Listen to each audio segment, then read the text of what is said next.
আসসালামু আলাইকুম প্রিয় দর্শক, আপনারা দেখছেন দৈনিক গণকণ্ঠ। দৈনিক গণকণ্ঠের মাধ্যমে আমি সরাসরি দেখানোর চেষ্টা করছি। আমি বর্তমানে রয়েছি ঢাকা 15 এবং 17 একদম বর্ডারে।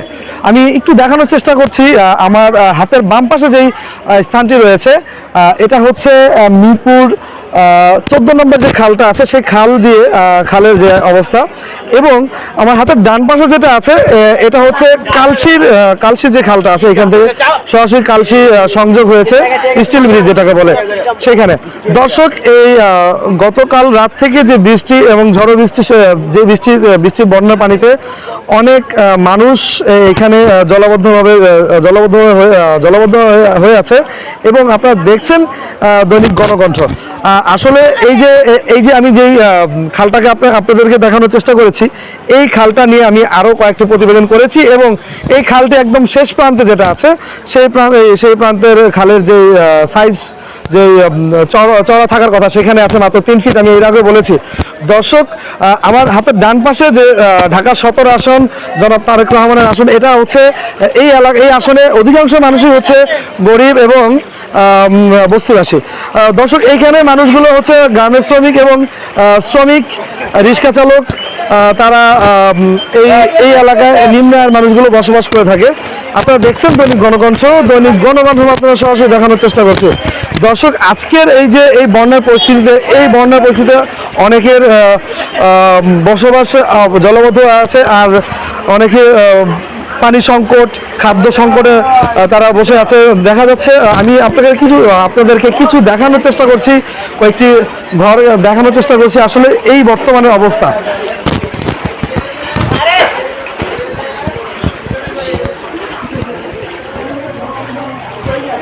দর্শক, আমার এই যে এদিকে হচ্ছে একটি গলি, এই গলিতে আপনারা দেখতে পাচ্ছেন যে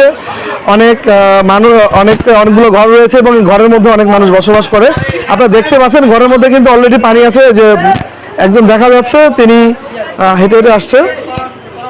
তো দর্শক, এই এলাকাটি হচ্ছে কি বলবো, বন্যপ্রবল এলাকা বলা যায়।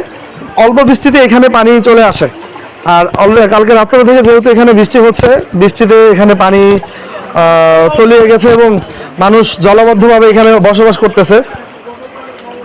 তো দর্শক, আরো কিছু যদি আমি দেখানোর চেষ্টা করি, তাহলে আপনি দেখতে পাবেন যে প্রত্যেকটা বাসা এবং প্রত্যেকটা ঘরের সামনে, ঘরের মধ্যে পানি আছে। প্রিয় দর্শক, এই যে আপনারা দেখছেন যে এই এলাকার মানুষগুলো চলাচল করছে, এবং চলাচলের কতটুকু কষ্ট এবং ভোগান্তি ভুগছে তারা আপনি দেখতে পাচ্ছেন। আচ্ছা, আপনার সাথে একটু কথা বলি, আপনি কি করেন? আমি অটো চালাই। আচ্ছা, অটো ড্রাইভার। আচ্ছা, আজকের বৃষ্টিতে আপনি কি অটো নিয়ে বের হননি? না, পারিনি, বের হতে পারেননি? না। ঠিক আছে। প্রথমে শুরুতে বলতে চাই, আমাদের এইখানে এই জলাবদ্ধতার কারণে প্রতিটি মানুষ মানে সব ডুবে গেছিল।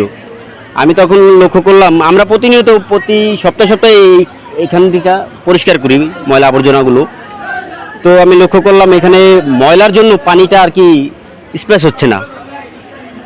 তো মাননীয় ঢাকা মহানগর উত্তরের মাননীয় প্রশাসক মহোদয় শফিকুল ইসলাম মিল্টন ভাই এবং কাফরুল থানা যুবদলের বিপ্লবী সদস্য সচিব জনাব হাফিজুল ইসলাম বাবু ভাইয়ের নির্দেশনায় আমরা সাধারণ মানুষের এবং সাধারণ নাগরিকের জন্য এই কাজটা আজকে করছি। আমরা সামনে আরও জনসাধারণের জন্য আরও ভালো কাজ করতে চাই। আপনারা লক্ষ্য করবেন যে আপনি এখানে মনে হয় বসবাস করেন। আপনার রুমটা কোনটা একটু বলেন তো আমাকে। আমার রুমটা হচ্ছে ওই কালপাটার লগে যে মাথা রুমটা। আচ্ছা, আপনার এখানে পানি উঠছে কখন? আপনি কখন থেকে পানিবদ্ধভাবে আছেন? পানিবদ্ধ রাত এই 2টার পর থেকেই। 2টার পর থেকেই? জি জি। আপনাদের এখানে কি আজকেই সমস্যা হয়েছে, না এর আগে থেকে এরকম হয়? সমস্যা আগে থেকে হয়, কিন্তু আজকের মতো বেশি কখনো ওঠে না কি। আপনার এই বর্তমান সরকারের কাছে আপনার দাবি এবং চাহিদাটা একটু বলবেন? বর্তমান সরকারের কাছে আমাদের দাবি, আমাদের কালবার মানে যত পানিটা যাতে বের হয়ে যায়, এইভাবে ওইদিকে ইমাননগরের দিকে, তারপরে পলাশনগরের দিকে, ওইদিকে চিপা, ওই জন্য পানিটা যায় না। এই জন্য এখানে আমাদের বস্তিবাসীর জন্য অশান্তি হয়ে যায়। দর্শক আমি যেমনটা বলেছিলাম ওনার কথা এবং আমি যেমনটা বলেছিলাম যে উনি যে দাবিটা করেছে আমি যেমনটা বলেছিলাম মিরপুর 12 নম্বর কালশি যে ব্রিজটা আছে স্টিল ব্রিজ, সেই স্টিল ব্রিজের সাথে যে আমাদের যে এই খালটা যে গিয়েছে সেই খালটা পানিটা যাচ্ছে না, একদম 3 ফিট হয়ে গেছে।